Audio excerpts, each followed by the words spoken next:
And it says we're live, apparently. Sweet. So we're going to talk about a topic that is somewhat frequently talked about, but I don't think it's one that you can exhaust, nor is it one that people will ever agree upon, which is how much rolling is too much. I think this is an interesting topic. I wanted to talk with Shauner about it because even though we disagree on a lot of die mechanics, I think we agree on this point, which is you shouldn't be rolling dice all the damn time. You don't want to run into the uh, you're going to eat a hot dog at your favorite food stand. Well, roll your dexterity. I need you to make a reflex saving throw so you don't choke on this hot dog. Maybe if that's the tone of the game, but yeah. So I used to do that. So, Tyler, let's start with. I guess we should explain die rolls. Like, mm, what are the main famous ones? Do you know? I can think of four different die mechanics for RPGs. D20 percentile That's one. or percentile, roll under and roll Two, over if you wanted to count that as two, but um D6, dice pool, three. the one roll engine, so D10 dice pool with width and height. Dice pool. That's the fourth one. Yeah. Um I, Diceless with cards and whatnot. that But dices don't count. yeah, I think that's out of the You scope. have to have dice. Yeah. I think And just then those are the main four. I think. Dungeon Crawl Classics with its weird Gonzo dice, the thing. But that's basically D20 still. Yeah, that's still D20, except you're using different dice. Mm, Yeah, my favorite is the 2d6, sometimes the mm, 3d6. mm, mm. My second favorite, I guess, would be the D100. And Are I you don't like, sure? I refuse to use the other two. Mm. Okay. Hmm. I'm trying to think. Which one's your favorite? I wonder. Well, as a die mechanic in and of itself, it's probably D100 actually. I'm designing my own system as D100. I begrudgingly use the D20 because there are some systems where I like everything but the D20 about them, to be honest. That I've talked about this before. Like the reason I enjoy Pathfinder and 3.5 is they make the numbers so big. The fact that you're on a linear scale from 1 to 20, it only matters when you've got, and it sort of represents that beginner's luck and or lack thereof at the early stages of the game, and then as they go on, you've got these huge modifiers where it's like, okay, yeah, you're 1 through 20, but you're adding 20 to it, and just take 10, take the average. I don't need Well, you to roll, and that's after a while, doesn't the D20 become a random die modifier? yeah. I mean, you could. I guess it's that's sort of how much rolling is too much. First, you need to what is rolling a die? Because I think a lot of people they don't even think about that. They're just like, well, of course you got to roll a die. It's a game, and it's like, well, okay, what is the die representing? Is the die representing how difficult the challenge? Have you not set how difficult the thing is, and the die is sort of organically representing how So, difficult it is, or is it just luck? I think that's how in most people the represent game it. you're writing, it uses a D100. Mhm, mhm. Do you roll over or under the Uh, D100? at or over. Um, I think I think when you're trying to roll under, you end up having to do more, not necessarily more math on the fly, but at least for me and everyone I've asked, it's easier for them to add numbers together than it is to subtract numbers on the fly. So, are you trying to. Is it like Rollmaster where you have to roll 100 or higher? Um, Like you have to it's roll just to succeed. You have to roll 100, and then whatever's above 100 is from the D100 roll. it's a it's a partial success or degrees of success system with uh thresholds. So you're not always trying to hit 100, but I think a 100, if I remember correctly. I'm still in the process of reworking things, so this is subject to change. 'Cause, yeah, the other choice is to just roll. You have to roll under Mm. your tribute. So like if you have if you have a strength of 80, you got to roll 80 or less. Yeah, Something I fiddled with that for a little bit, but it became, too much. Okay, you're rolling under this.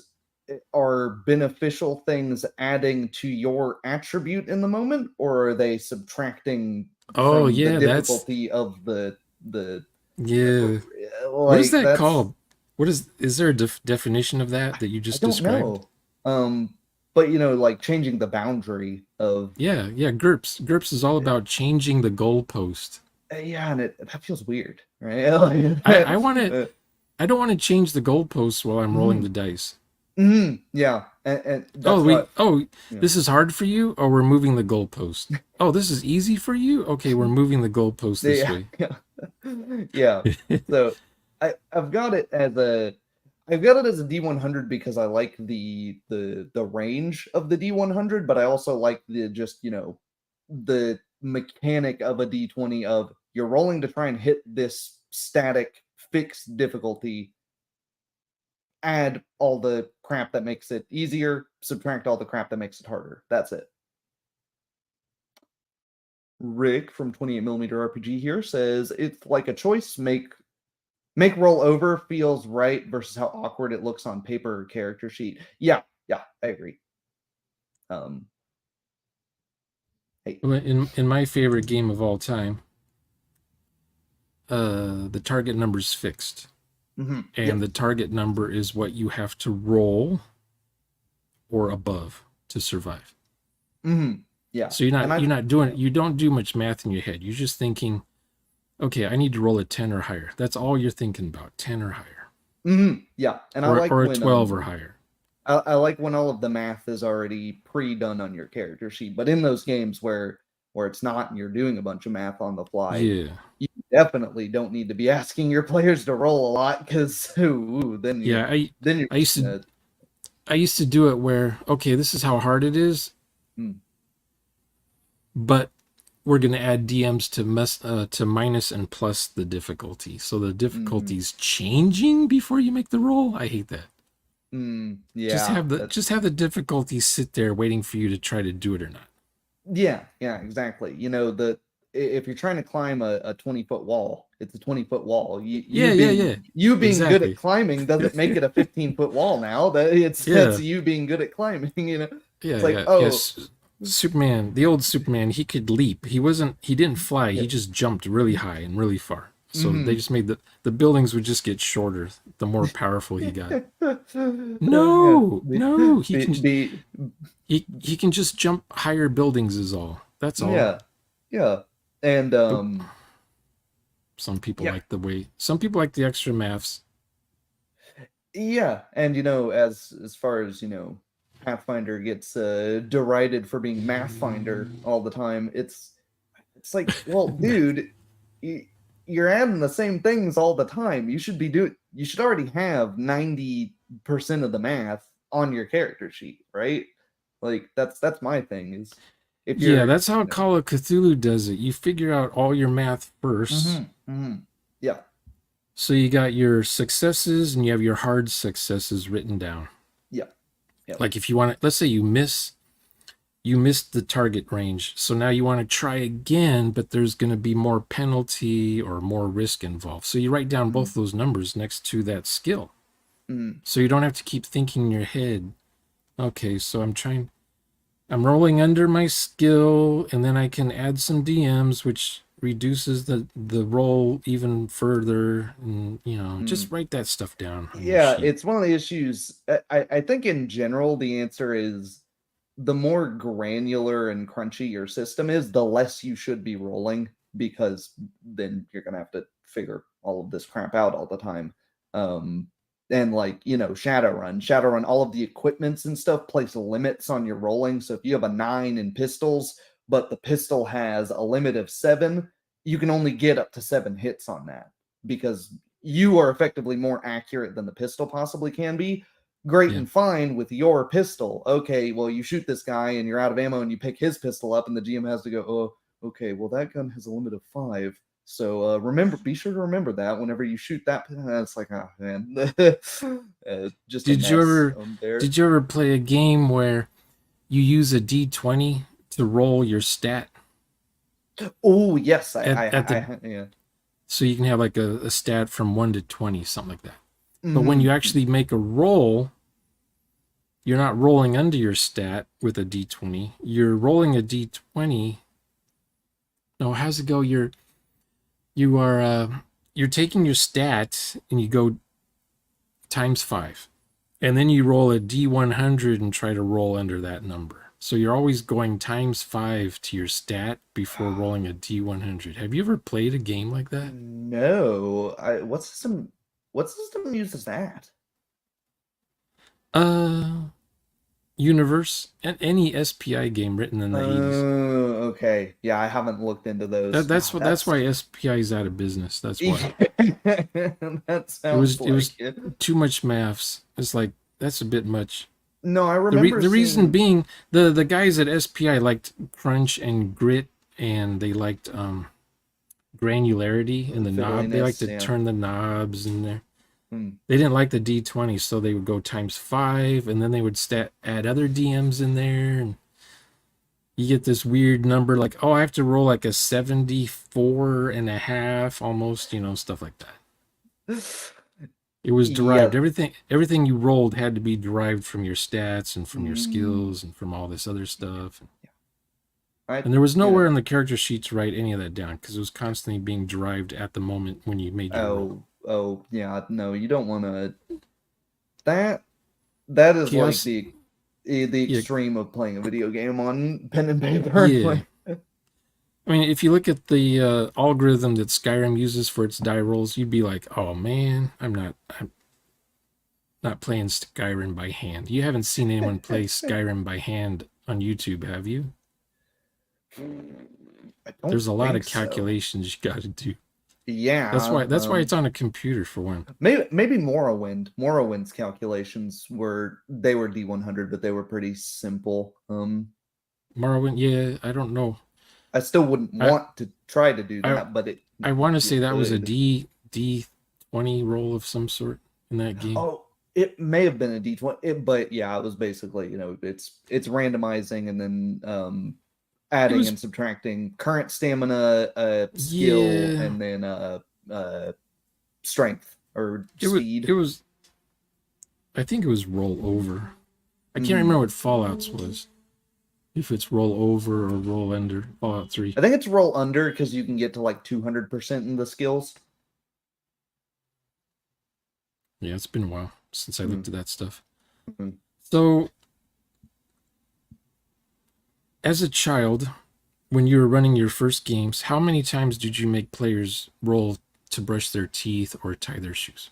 Oh, like pretty much constantly, right? Because we're here to play a game, and Yeah. when you're playing a game on every person's turn in Monopoly, you roll dice. That's the Yeah. rule, right? You don't have people going, well, I go to the boardwalk. It's like, what? No, you can't just do that. But and Well, if you watched any D&D game played at anyone's house, every time it was someone's turn, they rolled the dice.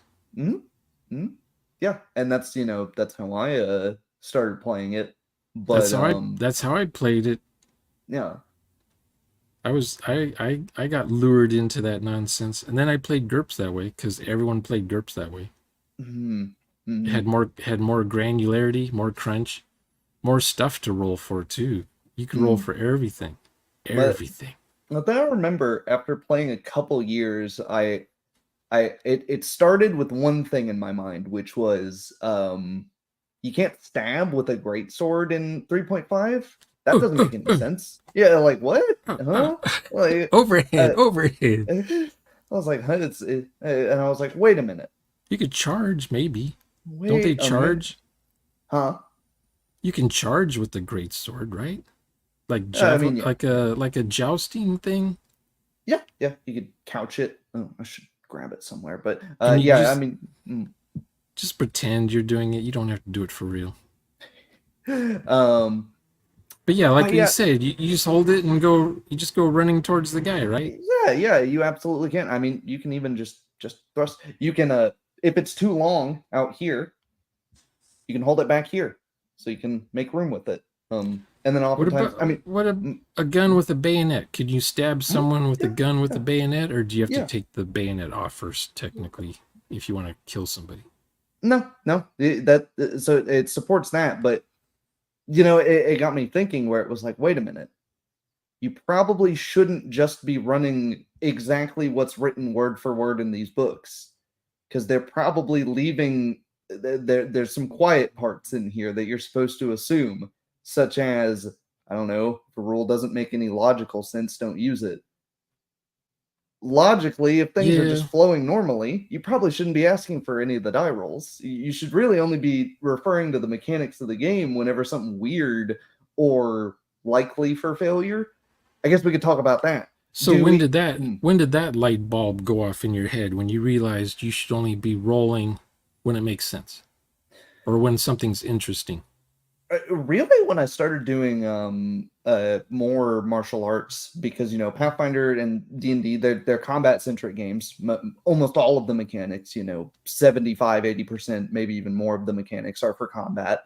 And so when I started doing the sword fighting and wrestling and all of that in real life, I started thinking, man, some of these rules are dumb. If I sneak up behind someone and start stabbing them over and over again, even if they're really good at fighting, you don't really get, that's kind of it. Yeah, yeah. We don't need to roll. Okay, they have flat-footed AC. You get a +2 because you have a flanking bonus and you're invisible, so you get a +4. But it's like, no, you're invisible and you're stabbing this dude. You're gonna get to stab them a few times before they get to I mean, respond. in real life, you're talking about though. Mm-hmm.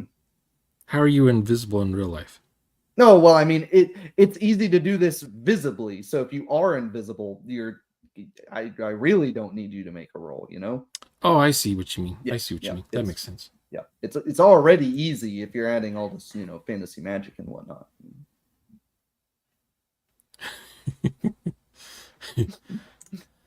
Yeah, for me it was what was the game? I guess this was around 2000. I saw people in game stores playing World of Darkness. And I noticed they were hardly ever rolling their dice. And I was like, okay, what are these guys doing? But they were setting up the scene. And they were doing persuasion, deception, intimidation. What's the other ones? Kind of like a leadership. They're using their social skills basically. And they would have a scene. It would play out for about 15 minutes. And then someone would just go with a bunch of D10s and they would count successes or something. And I was like, this game looks weird that they're playing. I'm not going with. I didn't like die pools. I still don't like die pools. Oh But yeah, I think that's what World of Darkness used. You count your successes or how many tens you rolled or something. I forget, but it was some it's. crazy thing. Have you looked at the one roll engine? It's very interesting. I've seen some where you roll for success and damage in one roll. Yeah, the height by width system. Oh yeah. Okay, yeah. I've seen that one. It's been a while. Yeah. Mm. Um, so you have like a little like a cross kind of a thing. Yeah. So the Yeah. the the number of dice in the group. So if you rolled, 4, you only count whatever the highest pair is, and if it's a pair or a triplet or more, however many of them you have is the width, and then the number, the magnitude is the height. And so that it's interesting. It's kind of complicated to run though. I would say that's a system where you really need to not be asking for die rolls all the time. Otherwise, you're Oh, just going to be going like, uh, how's this mechanic work again? I would try to find the simplest skill mechanic die roll and then the simplest damage die mechanic roll. hmm, So there isn't so much of this math going on in someone's head. hmm. And they're constantly going like this while they're looking at the instructions while they're rattling dice in their hand. Yeah.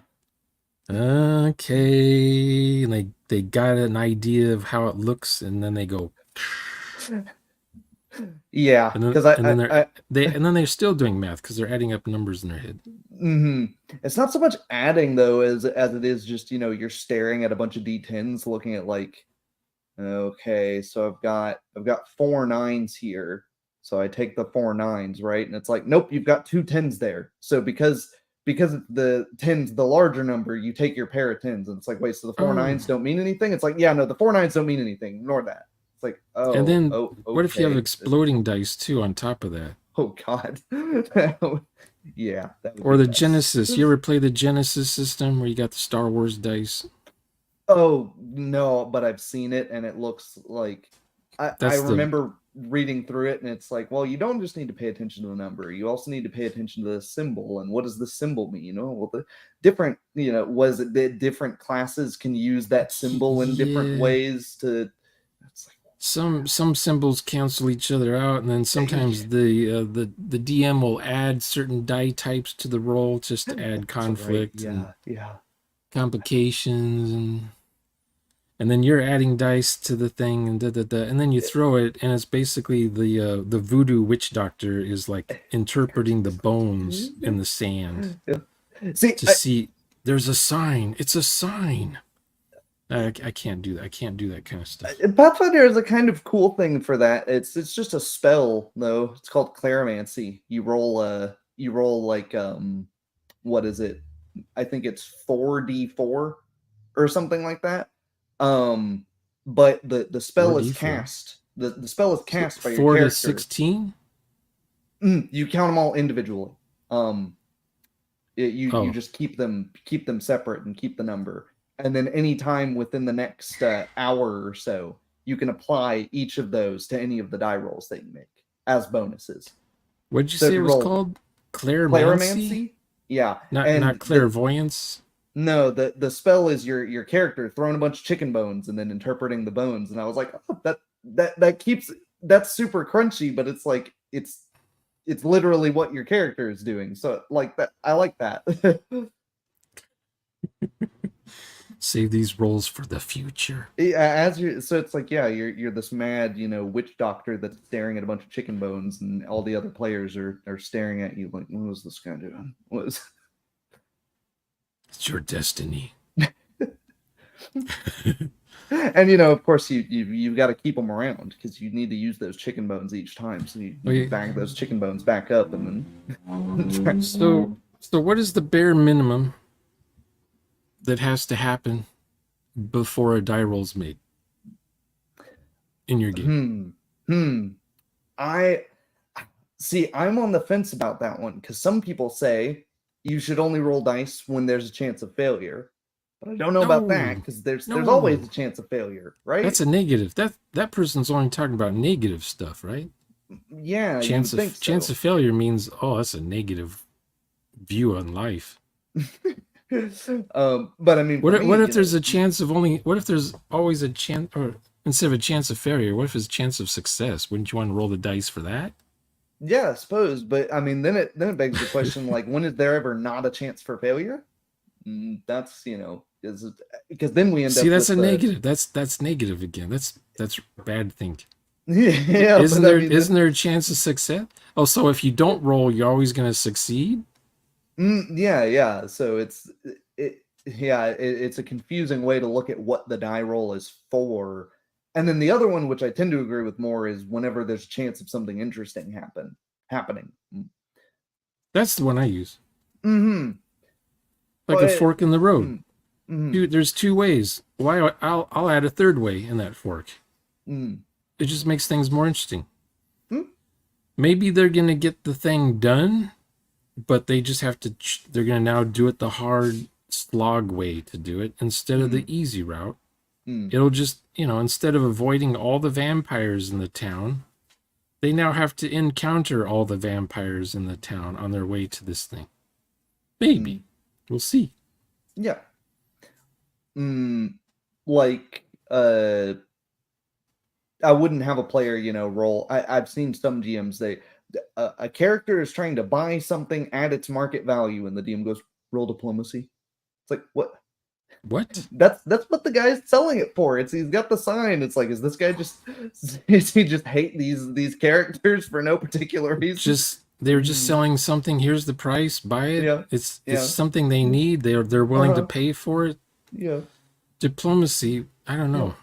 Yeah. And it's like, oh, if you roll, I guess if you roll low, then he's like, no, I don't like your tone. You owe me 6 gold for that thing I was charging 5 gold for. And it's like, what?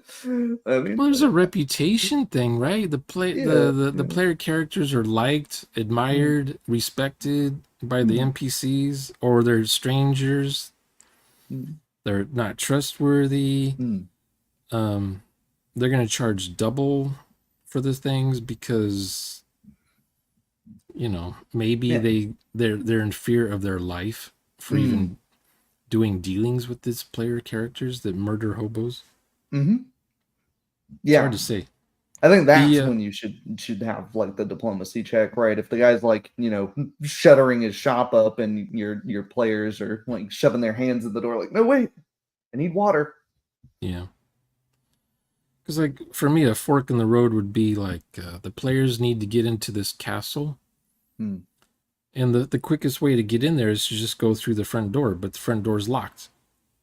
They can pick the lock if they're good at it. If no one's good at it, then they're just going to have to go in through the double car garage. And then that's where the vampire coffins are stored. And they're all going to open as they enter the garage and try to get into the castle that way. So it's just interesting, sure, going through the front door and then just going to the parlor room and taking the hat that has the gold band around it, taking that and then leaving. It might be fun for the guy who gets to pick the lock, but if they're not good at it, maybe it's more interesting for the players who want to kill stuff, and now they get a chance to kill stuff. Yep. And because they before they go into the garage, they're pulling apart that white picket fence, right? All the little pieces of wood to use as stakes, and they just put them under their armpit. They got wood stakes under their armpit going into the garage, getting ready to just stab them into each vampire that's sleeping in the coffin before they wake up. Or they could wait for daytime and then open the garage. All kinds of things. I try to have different, more interesting ways to do the same thing.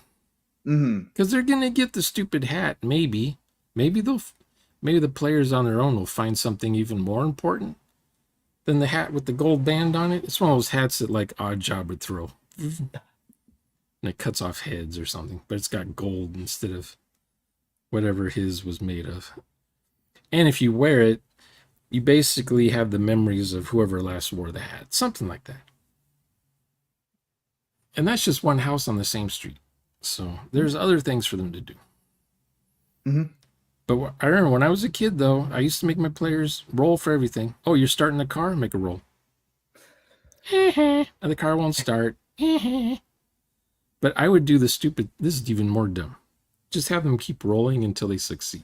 I was just about to say, you look at the rules in D&D, up to modern D&D, they have never changed the stupid rule. Here's the hardness of a door and the difficulty that it is to break down the door with a strength check. Yeah, I remember that. And so, yeah, when I'm running D&D for the first time, I go, oh, there's a locked door.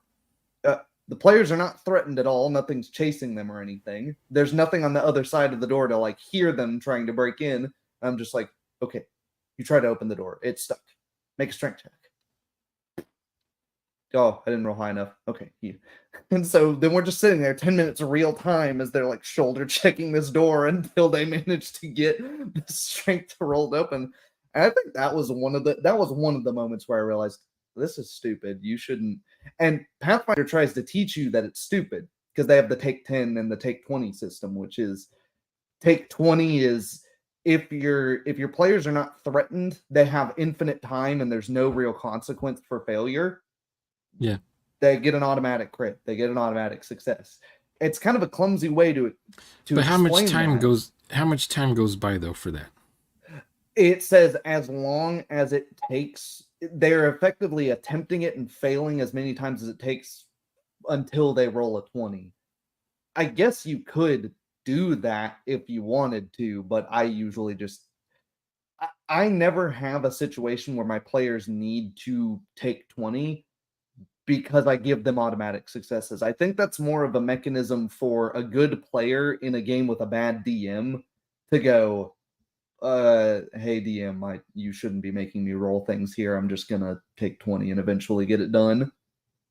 So I remember not necessarily being in a D&D game, but at a D&D game where there were people playing it and I was just there at the table watching. And I remember these guys trying to knock down a door. They weren't strong enough, but they just kept rolling to see if they could knock it down. And all they were doing was bruising and shattering their shoulders. And, they were just getting themselves hurt. But I think they finally the DM just decided, okay, the door's open. Or they took an axe or something to the door. Yeah. But they just kept rolling, hoping that it was going to happen or not. See, that's where you use the DM if you've got first time players or something. You have the sort of moping NPC remind them, oh, doesn't one of you have an axe or something? Hey, I think you're gonna alert monsters behind that door. Do you think we should really open it at all? Yeah, and when I was learning how to referee a Traveler game, this is like back in 2011, 2010. I would have the characters are on the ship. One of the characters is doing a sensor scan, and I'd have them roll, and they'd do a sensor scan and not see anything. They didn't detect anything out in space, and I just had them kept rolling until they detected something. Yeah. I wish I could go back in time and say, don't do that. Don't do that. Just have something else happen. Like if you're going to have them roll during a sensor scan, have something interesting happen, whether they pass or fail, horribly pass, horribly fail. Have something in mind. And I this is like 5 years ago, 5 years ago, I told myself, don't even ask for a roll until you have like 3 or 4 interesting outcomes in mind.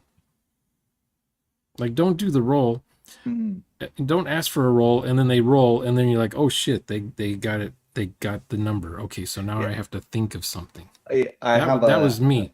I have a trick for that behind the screen. Sometimes I will get, not writer's block, but DM's block or whatever. I'll roll just a die, and I'll stare at it and go, why the hell did I roll that? I rolled that for no reason. Okay, let's just go with the flow because I cannot think of a reason as to why I would have had them roll, and the players don't know. And that's a time maybe when extra rolling is beneficial when you're rolling the your sort of hidden perception checks or whatever, and sometimes you just roll for no reason, and now your players get really paranoid. But there's nothing. But maybe there's something. I don't know if I've ever done that. I haven't run enough games to know if I've got a pattern of doing that. But I've seen on YouTube, I've seen guys roll behind the DM screen because there's that rule in D&D, you can roll a D6, and on a roll of 1, something horrible happens. On a roll of 6, something good happens. Yeah, in the DM's guide where it's just like you're totally out of ideas. And you're out of ideas. It's like a fate roll, basically. You're like, should I kill the characters now? So you roll. If you roll a 1 while everyone's asleep, then you basically tell everyone, okay, everyone roll for initiative. And they're like, what? They're waking up. Yeah, it feels... all because you didn't think of something interesting at that moment. So you roll a 1. Yeah, it feels like what I call lost cause mechanics, where you're trying to salvage an already lost session or game, because if you're resorting to a D6 to broadly determine what's happening next in the game, you're probably not going to come up with a satisfactory encounter off of just that D6 in the moment. Well, it's just a linear roll too. Yeah, there's no curve or nothing. It's just you're in an awful backwater city sleeping in the alley, and you're just as likely to have some random guy dump a bunch of money on you for no reason as you are to get shanked. Like or you're playing a Fallout 1 game or something by hand, and you're using a D6 because you can't think. You're the overseer, and you're just running on 2 a.m. adrenaline and lots of caffeine and pizza, and you can't think of anything else. So you like, oh, I'm gonna roll a d6, and if I roll a 1, then rad scorpions come and attack everybody out in the middle of nowhere. But if I roll a 6, then the enclaves show up and give them a ride to their freaking mobile support fortress, where they can like choose to join the enclave faction, or they'll get dropped off at some bunker they're lost and they're trying to find. Who knows? But Yeah. that's all just Have you ever on a D6 roll. yeah, it's just and D&D's encounter tables are already like not great, even the D100 ones, but yeah. Even the 100 ones? Yeah, well, because it's just all combat encounters, and half of them don't make any sense. It's like, Oh, I see. you know, Yeah. you're just plopping here's our random combat encounter, and it's like, okay, all of a sudden a centaur is in the middle of this dungeon underground. Who is he? Centaurs are intelligent as people. What's he doing here? You know, like why? Do you know if Shadow Dark ever fixed their D100 charts? I don't. I didn't look. I never looked into that game very much because I looked at it and was like, this doesn't do anything that. Every D20 game that comes out now, I look at it and I go, is this better than the D20? Is what's better about this game something I could very easily incorporate into any D20 game? Then why would I buy the whole game, right? And Shadow Dark seems like one of those where it's like, okay, I mean, you could just incorporate its main mechanic into any old D20 system. So, sure, it's written in a modular way, so you can just pick and choose what rules you want from it. Mm-hmm. Yeah, RPG Grandma says make your own encounter tables, otherwise an orca will appear in the forest clearing. Yeah. Let's see what's going on here. Have ideas already and or roll with something players put into motion. Yeah. I'm always thinking 2 or 3 moves ahead of the players. So I'll have a roll. When the roll's gonna be done, I'll have some ideas of what the roll's even being done for. Yeah. I go the editing route. We say whenever somebody wants something edited, you give the thing that exactly the customer is asking for, something that you think is good, which is probably adjacent, and then a third thing which is totally different. Yeah, I do that too. But the Shadow Dark 100 D100 charts, I noticed that there's not 100 things on those D100 charts. There's like maybe 52 things or 48 things. Some of the Pathfinder ones are like that because they're region locked, which is region locked is like a video game, but you know they're region specific, so they make a little more sense. They're still like all combat encounters, but you know you don't have they're weighted, so you're more likely to find the thing that's super common. So you don't just have some of the annoying balanced encounter tables where it's like the party is level 15. Here's a list of random level 15 encounters they can fall into. It makes the world natural, at least. I like it if there's a weight to the encounter table or the loot table instead of it just being there's an equal chance of rolling up minotaurs as there is rolling up sewer rats. Yeah. On the same chart. It's like, what? And it can be really fun. I mean, when my players were they had a random encounter. My random encounters aren't so random. I have them at fixed points. I don't roll a random encounter when there's like a lull in the session just for no reason, because that I find leads to like bizarre random events that make absolutely no sense within the setting. But I'll have like there will be a random thing here, and it keeps everybody, including myself, on my toes. And I rolled like a 100 or something, which is like the worst possible thing it can run into. It was like a Neothalid, this like horrific giant purple psionic worm that would absolutely have TPK'd the party, because they ran into it at like level 8 or something like that, and they had to, they had to role play to get out of it, because if they just threw their stats at it, yeah, they all would have died. Yeah, I haven't played enough games to know if I don't do combat much in my games. Like just if there is combat, someone dies instantly and the combat's over. It's That's how it's not round after round after round of the same guys fighting the same stuff.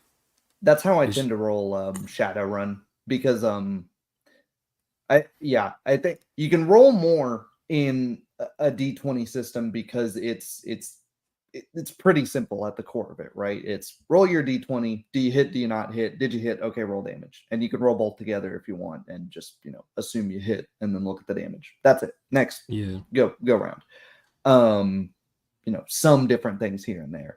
But in a game like Shadowrun, you need to keep the combat, fast, quick, concise. If you put if your character snuck up on somebody and put a gun up to their head, that's that, unless they've got some crazy space helmet or something. I mean, if it makes sense for the setting, the tone, the characters involved, yeah, if you have the opportunity to do it, it's done. You don't even have to roll. Because especially in Shadowrun's combat, it's like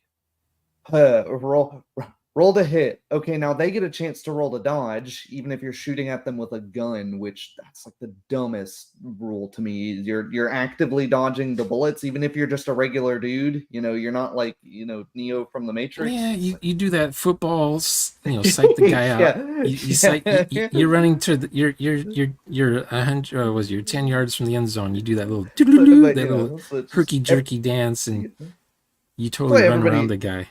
Everybody's just using automatics in Shadowrun. It's just, I don't want to deal with the dodge. Oh yeah, they have the automatic, auto fire, auto tracing, auto loading. They always have the best guns. Me, I'm that guy. I'm that Deckard guy from Blade Runner with the busted pinky and the other finger, and he's got a gun with the twitchy laser thing on it. Yeah. It's like he's in the rain. He's got a busted hand. He's been punched. He's had stuff thrown at him. He's been climbing through shit. And he's exhausted. And he just wants to go home. And, I'm talking about Deckard while he's fighting Roy Batty. And Roy Batty, he doesn't have much time to live. He's like shoving a nail through his hand. He's doing self-acupuncture to take his mind off the pain on the rest of his body. Just focus on his hand for the moment. And because he knows he's going to die soon. He's doing his thing. But in my games, let's say one of the players decides to just point blank shoot some guy dead. Congratulations. The guy falls over dead. They take his stuff. They go out to his car. They steal his car. They think scot-free. Easy peasy. No. The guy's psycho girlfriend finds this guy later. The players don't know this, but I do. I got NPCs doing stuff in my world. His ex-girlfriend, whatever, sister, half-sister, who knows what the relationship is going on there. She goes batshit crazy, makes a couple phone calls. The car they stole is easily traceable on her fucking phone. And then wherever they go, they just got everyone with all kinds of weapons, Black Op helicopters trying to take them out. And like, what's this? What is, players don't know. They're not asking questions because they can't. They just have to guess. Maybe, they'll role play. It's that guy you shot in the face. It's that guy. I bet you this car. The whole town knows about us now, and the players start getting paranoid. So that's where I like when something that seemed really easy to do in combat has now, pushing the world, and now the world is pushing back. In the medieval, that's what I do all the time. In the medieval period, you had what the French called a miséricorde, basically translating to like a mercy kill. You've got this knight. He's pin cushion full of arrows, but he can't die because none of them are. They've all slowed down the arrows, so they're just Oh dug in a man, little bit, and he's like he's in a the ground. porcupine. Yeah, and then you pin him to the ground, and you take your dagger, and you go, "Hey, are you from a noble? Should I ransom you? You know, are you from a family that is gonna, come after me for the rest of my life if I kill you, or should I just tie you up, nurse you back to health, and get you for money?" And most of the time, you'd get them for money. But if your players, if my players are running around, if you're flat on your back, dying at 0 or less hit points, which you love, of course, then yeah, I don't need you to roll me a coup de grace, and then you get max damage on them, and then they might still be alive. Maybe if the character is like this superhuman, super tough to kill dude, maybe yeah, you take your knife, you stab him in the throat, you walk away, and it turns out he's still alive. Somehow he comes back, weeks later because he didn't check to finish him off. No, But if he's it's still just alive. He's still alive, but he can't talk anymore. yeah, got a cool scar or something. Yeah. But if it's just some dude, I don't need you to make all these rolls. Just yep, he's dead. Move on. What was that one movie? Road. You ever see Road Warrior, 1982? Yes. Remember when the guy with the crossbow, he shoots that guy sitting up against the car, and he shoots him with 2 arrows, like right here, and it goes through his shoulders into the tire that he's leaning against. And then Mad Max shows up, and all he says is, "I just need your gasoline." And the guy's like, sure. And he takes these bolt cutter things, and he's like cutting the arrows between him and the tire. So he still has these arrows sticking in him. Mm-hmm. I think he eventually bleeds to death or dies. His lungs are filling up with blood, so he's like, oh. So I don't think he lived. That was after he took the, he steals the bolt cutters, he takes the bolt cutters out of his car, and he hits that guy tying his boots up in the head. That was like a critical hit right there. So he had opportunities of critical hits in that first few minutes there. Because everyone else kind of drove off. He waited till all the guys drove off. And I would say that scene where the God, I can't remember his name, but the guy with the little wrist crossbow just shoots that rabbit when they're interrogating him for or they've got all the cards. I wouldn't make a player roll for that. It's just yeah, stuff like that. It'd be like because that could be like a player. The player, what they're rolling is intimidate, and they're going to get a bonus to their intimidate because they go, yeah, I shoot this rabbit to show them I mean business. And then, the bounty hunter. Oh, yeah, sweet. You ever see Raising Arizona? Yeah. The bounty hunter. Yeah, that's a great. Just a random rabbit goes by and he takes a shotgun. He goes, blows away the rabbit, just to show the audience that he can do stuff. Smoking down the cigar to like nothing, and he had grenades strapped on his body. And by accident, Nicolas Cage he's like holding the pin. And it's on the grenade is still on him, and he's like, oh no. He's like, I'm sorry. It's kind of a cool scene. Yeah. You want that stuff to have. That would be, I don't know if that would be rolled for, or if it would just through role play, it would just naturally happen. It would just be a situation that just happens. The player says, I got a pin in my finger. And the GM's like, what did you do? And then it's too late. You can't really roll for anything except something has to give. Otherwise, both people explode. I would make somebody roll a sleight of hand check in a D20 system. Most of them have that. But it depends on who you ask to roll that, right? Do you have the player roll that to pull the pin off the guy's grenade, or do you have the guy whose grenade's pulled to go and then chuck it away from him? I think you could do either. It doesn't really matter, Yeah, Traveler has their dexterity roll for that. Mm-hmm. You could also my players are used to dying. I'm used to dying, so it's like in the movies, the good guy would live. Sometimes they die. You ever? Spoiler alert! Have you ever seen Armageddon? Mm-hmm. Yeah. So you know how that ends, right? With Bruce Willis, he has to stay behind. Mm-hmm. You ever see, what was that movie called, Contact? Or I First think so. Contact? It's the one, Robert Duvall. He's on the space shuttle and he has to stay behind Yeah. Mm-hmm. to make sure the atomic bomb blows up something or something.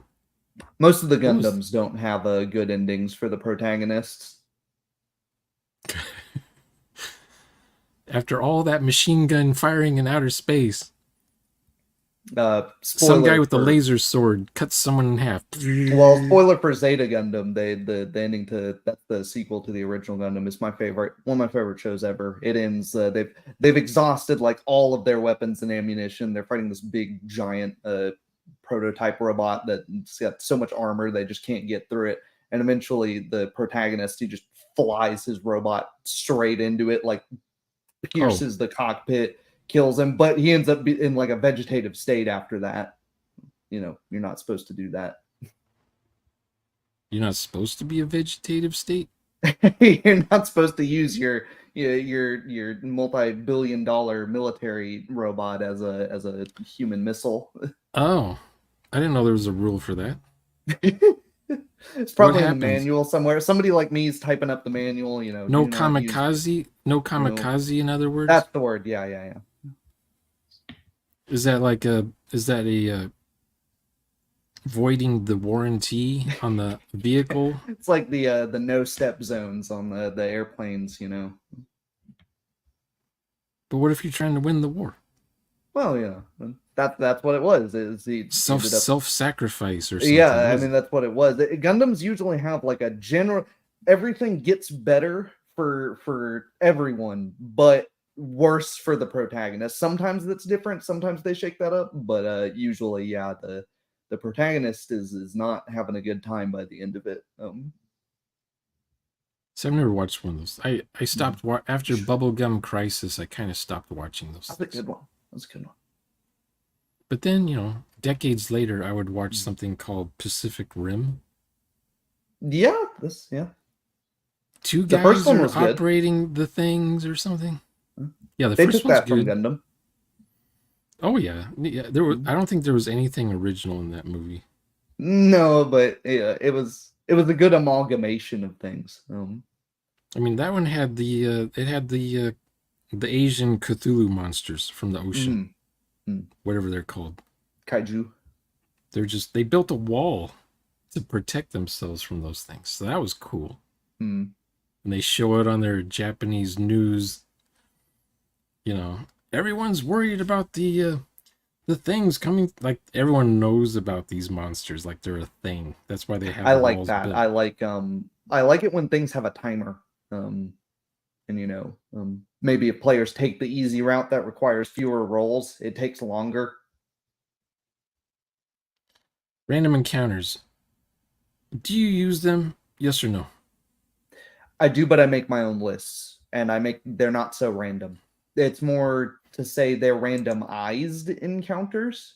So I'll have a list of like 10 or so things weighted for most likely because after the player's been doing stuff, well, they piss people off. They've got loose ends. Those characters in the world, they don't just sit in their hometown and go, "Oh, my family was collateral damage that time the wizard cast a fireball to kill that demon." No, they're good. They're tracking the players down. They're pissed. They want money. They want compensation. They want something. Maybe the players have forgotten about it. Maybe they haven't. Maybe they're paranoid that this crazy guy's after them with an axe the whole time. He might show up in the middle of their combat with something else. He might just show up randomly. Um, I yeah. use random tables for randomizing spaceships or dungeons or characters. Mm-hmm. But once they're made, once they're assembled, I don't use random anything Mm-hmm. at that point. It's got to make sense for what the encounter is going to be. Now, I can't remember the last time I used a random encounter, but I did buy some books recently from RPG Pundit. He wrote the Sword and Caravan books recently, and he's got social encounters along the Silk Road supplement. Those are all there. The book is entirely pretty much random encounters, I'll random use random tables. I'll use I random like him. encounters, random tables when I'm doing any prep work. Because then I have time to interpret what it means, and I have time to be like, okay, that, and then it becomes not random to the players because I've already determined I'll roll it and go, that makes sense, and it jogs, just as like a writing exercise, just as like a, to jog my memory. Yeah. But I mean, he did a good job. He made he put good things in the tables. I just don't like the way the tables are used, like how you roll on the table. Mm. But the stuff in the table, I like.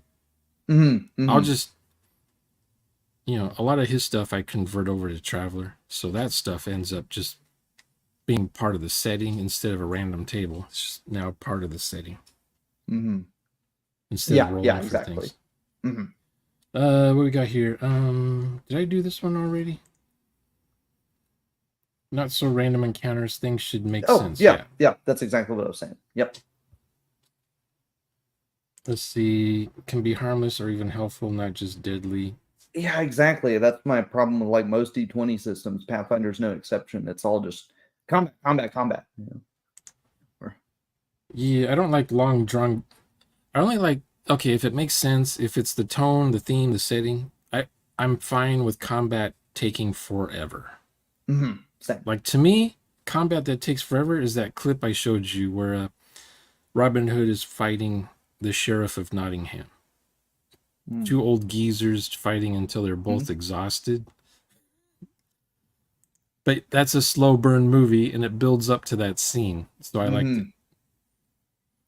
But in Highlander, I can't stand the acrobatics, the choreography, fighting scenes. Just cut the guy's head off. You know you're gonna cut his head off, especially the TV series. Like he's gonna, every week he's cutting off some guy's head. Why do they drag this out so much? But I take mine more as the slog is, if you run up to a knight in full like Renaissance plate, articulated plate where all of the joints are covered, he's got every gap, and you've shown up with, you don't have a hammer, you don't have a weapon that's good for defeating plate.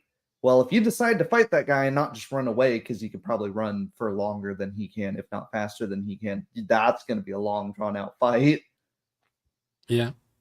Or like the first UFC with Ken Shamrock and Hodger Gracie, or Hoist Gracie, I can't remember who. Is like 30 minutes because they didn't have rounds, and all that would happen is Ken Shamrock would get on top, and then he would Gracie sit on top of a guy's chest, right? And just punch him in the face. Well, Gracie knew jujitsu, so he would get his double underhooks, he would break his posture down and just hold him tight. So Shamrock's here crammed against him, and all he can do is this, and that's not doing anything. And then the moment Shamrock starts to push up to make any space, Gracie's going to break his arm, and he knows that, so he's not doing anything. So it's just like 30 minutes of them sitting like this with the occasional like.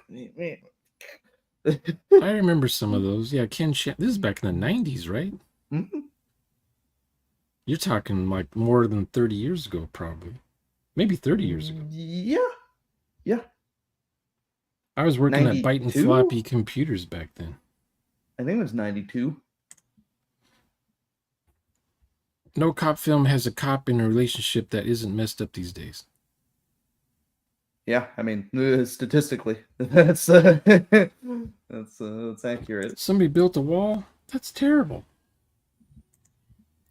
Can you think of a movie where a guy has full-on battle armor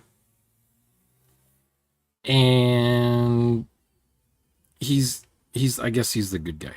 He's going to fight the bad guy who's been looking for him, and he sees the bad guy finally, but the bad guy's not suited up. And the bad guy just he announces who he is. I'm here, and the good guy, or the bad guy he faces, or he finally finds him, the guy just runs away. And he starts begging for his life. Please don't kill me. Please don't kill me. Have you ever seen a movie like that? Do they make those kind anymore? I'm trying to think. Usually the spaghetti westerns had that, where the good guy would show up. Yeah. He's all dressed, like Clint Eastwood. He's been wearing the stovetop thing as a shield under his poncho, and the guys are wondering, how is he still alive? He's a ghost. This can't be. And each It bad guy goes slowly crazy. it kind of happens in the John Wick movies in some Oh, it of does. them. Yeah, there's some of those scenes where he's you know um Why the won't you die? yeah, John Wick is shown up, and like at the beginning of the second movie, he's there's this Russian mafia guy. He's just hearing the gunshots go off, and all of his men get killed and mutilated in this like chop shop parking garage, and John Wick comes up and he's like, "Please don't kill me." Like, come on, what do you want? So what usually happens in those movies where the bad guy's been shooting at John Wick for 20 minutes and John Wick is just dodging the bullets, they're reflecting off of him or whatever. He's shooting everybody, and you get to the main bad guy. He's out of bullets, or his weapon jams, or something happens. Does the bad guy usually say, "Please don't kill me. Please don't kill me. I'll give you $1 billion. I'll sign the check right now." It Like depends. what is John Wick usually after at that point in the movie? One of them is so the second movie, spoilers for the ending of that movie, the guy goes to like the Continental hotel where they can't do any assassins work on the hotel grounds, and he's sitting there, and I've got one of my favorite lines, because the guy's he's eating his like seared duck fat, and it's like, I've got a really big menu here, John. Somebody could eat here every day for a year, never get bored, never eat the same thing twice. And you see he's raising his pistol, he's considering it, because if he kills him, he's going to be out. He's going to be after every assassin on the planet's going to be after him forever now. Just because he shot somebody in this house? And the oh, what's his name? What would It's not keep Lawrence. what would keep the other guy from shooting him one day in the house? I guess because he respects the rules, and he doesn't want to. He knows he's like I can't remember what his whole thing was, but So they could have a tea party at the end of the movie and just not fight anymore. and He can just stay there, and he and then has the John seared duck. What yeah was he eating? Seared duck see fat? yeah. Hey, and then John lowers his pistol for a second, and then just goes shoots him in the head, and then it's like the CEO or whatever, the guy that owns the hotel is like, all right, well, you got an hour to get out of here. Good luck. Wow. And Maybe that's I probably saw that out of context on YouTube, not knowing what the heck that scene meant. Because the usually the bad guy, this is what I hate, especially in the 80s movies. The bad guy's out of bullets. The good guy still has plenty of weapons, plenty of stuff. And the guy's like, don't kill me. And he puts the gun down. He's like, click, click, and he puts the gun down to show that it's. But then he pulls out a knife, and then the good guy pulls out a knife. Yeah, and now it's a knife fight for the next 20 minutes. Commando does the opposite, and the first John Wick has a reference to it, because Arnold has these Commando 1984, right? Yeah, With Arnold yeah. Arnold Schwarzenegger. The girl, my favorite line was that girl says some of the best lines in that movie. She has some good ones.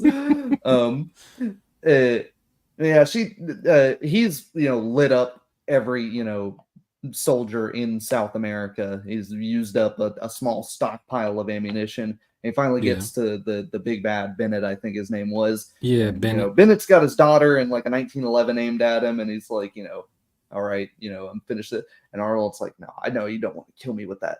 You don't want to kill me with the gun. You want to kill me with this. Yeah. Put the gun down. Now it's a knife fight. And he's crazy, so it's like, you're right, I don't need a gun. And then at the end of John Wick 1, the guy he's trying to get revenge on at the end is like, no more guns, John. And he's, for some reason, he puts his gun down, pulls out a knife, and it's like they end up in a knife fight. There's some funny stuff with like this old man who's he's totally fresh, but he's not really a fighter at all. He's doing the like dumb beginner stuff where he's like trying to fake him out with non-moves. So how many die rolls? Let's say you're doing a cinematic scene like that at your table. How many die rolls are you going to have the players do during the fight scene? Hmm. I would not have one die roll per knife slash. That would get kind of ridiculous because if you're in a fight and your round or whatever you use takes 6 or 10 seconds or whatever, you're not sitting there going, okay, that's one roll. Okay, that's another roll. No, that's a roll. I don't need you to be doing that all the time. And then if you're staggering to your feet, crawling away, not making any attacks, you don't need a roll for that. You're just you're moving. You've been stabbed. You're holding your guts in now. You're crawling to the. He ends up crawling to like this vet that happens nearby. He breaks in. Yeah, maybe I need a roll for how you're breaking in, but and they takes a stapler and then staples up his wounds. Maybe I make you roll heal to see if you're doing that effectively. If you're just making your injury worse. Did we sort of talk about this in Discord? I think so. Maybe a little bit. So I get asked that. I get that of people, so I lose track of who started what conversation. And it bleeds into others. I don't remember. I may have said that. Because did I say something last night or 2 nights ago? Something about I just do one roll. If it's a knife fight, I just do one roll. Yes. Well, we said that on that was on the YouTube comments. Oh, in YouTube. Okay. Yeah. That's probably where someone started asking me because they probably saw my YouTube comment on your YouTube channel. And they're like, I'm going to go bug him in Discord about that. That happens. So the main character and an NPC, they're having a knife fight.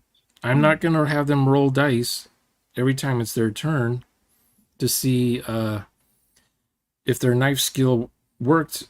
Oh, I remember now. I think Brawl. I think I said something like, just use the Brawl skill. Roll for Brawl. And that's basically an overview with what do they call it? Not overview. Like a wide shot. No, it's like a overall. How did you do in the fight? Who won? Who succeeded in this? Instead of a 3 minute, 2.5 minute long knife fight with some other dude, grappling, trying to stab the guy. He's going like this. You're holding the knife up to his eyeball, and he's pushing your hand away, and he's got another knife behind his back that you're hanging on to. Instead and for some reason, the guy never thinks to just pull his hand back and then try to stab you again. He's just trying to go.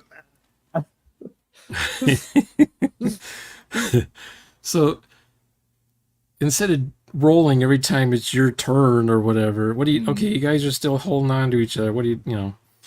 Just do a quick result of the whole thing. Like measure up his skills with your skill, do the roll. Someone's going to die. Yeah. Because I don't have to do, cut after cut after cut. No. Because there's like going to be some other stuff more important going on. This is just some guy. We don't even care. We care if you die, but we don't care if the NPC dies. If it's just some guy, yeah. Like I say, if it's some, random goon in Shadowrun, and it's just like, yeah, I'm not going to have you roll to hit.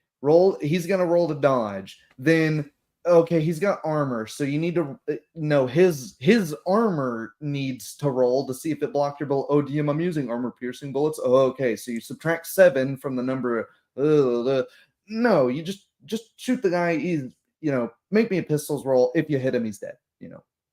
That sort of thing. But if it is a fight with the main guy, I like that back and forth rolling every I roll to hit you, you roll to hit me.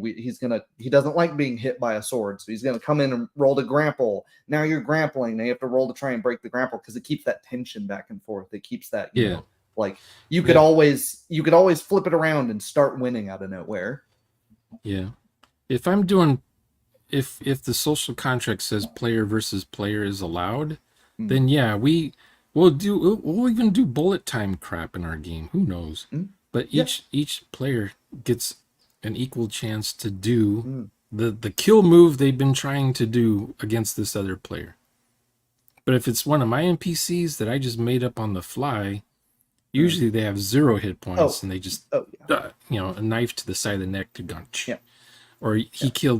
a player kills 3 of them at once. He does a roundhouse kick, knocks them all into the lava pit, But if it's a player versus player, then I'm not going to gloss over certain things because maybe the players, you know, some players, they get really into it. They're like, Mm. they're still playing real time, but they're not playing chess. I don't want players doing the chess thing with their character. He's gonna Yeah, because size me up here. you should be in. I like tactical combat because it is possible to think tactically, but when you're doing sometimes in my HEMA club we'll do 3-on-3 or 4-on-4 tournament style melees um to kind of simulate not quite mass combat but larger group combat. And, it is possible to, you look around, is the guy to the left of me still alive? Oh crap, he's dead. I gotta start doing something over here. But Yeah, it's quick. It's not you don't all of a sudden get to stop fighting and go, all right, if I move 5 feet over here, then I can flank that guy. Because by the time you thought that guy's not even where he was when you thought that. yeah. Because the thing I'll do is I'll have a phone, some old cell phone, flip phone from the '90s. It's on the ground in a warehouse and it's ringing. Someone's calling the phone. And you have to answer it before the 5th ring. Otherwise, the whole warehouse is going to blow up. The bad guy, he's left, and he's got his thug fighting the main character. And the thug doesn't know anything about the warehouse blowing up, or maybe he's suicidal. He wants to blow up with the blaze. Who knows? He's keeping you from answering the phone before the 5th ring. The bad guy, he's in his limo hauling out of Las Vegas, and he's on his phone just waiting for it to ring the 5th time, and he's looking in the rearview mirror to see if the place blows up or not. And I don't mind if the players slow down time a little bit with the bullet stuff, the bullet time. I don't mind if the players do the sizing up the NPC, doing a chess move kind of thing. They're sort of thinking to themselves, I'm thinking about how I'm gonna what kind of attack I should use against this foe since I've never fought him before. And then I'm thinking, okay, I'm gonna think that too with my NPC. Okay, I'm gonna think some chess moves here. It's still real time. The characters are still thinking in real time how they're going to approach or murder each other. Yeah, because you can't Hand to hand. unfortunately we can't role play at the speed of thought, right? So Yeah. yeah. So the characters will be in character thinking of how they're gonna murder each other. And then one character just decides to go to the Universal Gym, and they just pull a bar. They just slide it, Oh, like and the the 2 weights come down. oh man, have So you now seen they the now they Punisher and then Netflix series? they might kick one of the weights and it rolls towards the guy, and then they have this pole that they're going, and they're coming at the guy.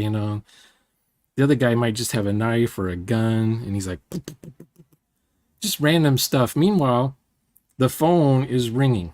Now in Aliens, you've seen Aliens, right? Yeah. Or Alien. Yes.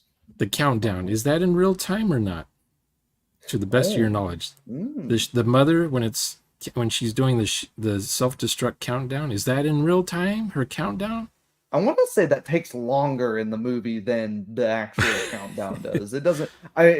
Some timers are like that though. They seem to hang on. I don't know if you ever watch, like fighting games. Fighting games usually have timers, and that last like 0 on the round timer feels like it hangs on that second for the 5 seconds sometimes. I'm gonna see if I can find mine. GM countdown. Countdown. Real time countdown. I have a video on my channel where she's doing the countdown. I give my players about 10 times as much time as their characters would have. So if it's a 6-second round, I'll give them up to a minute.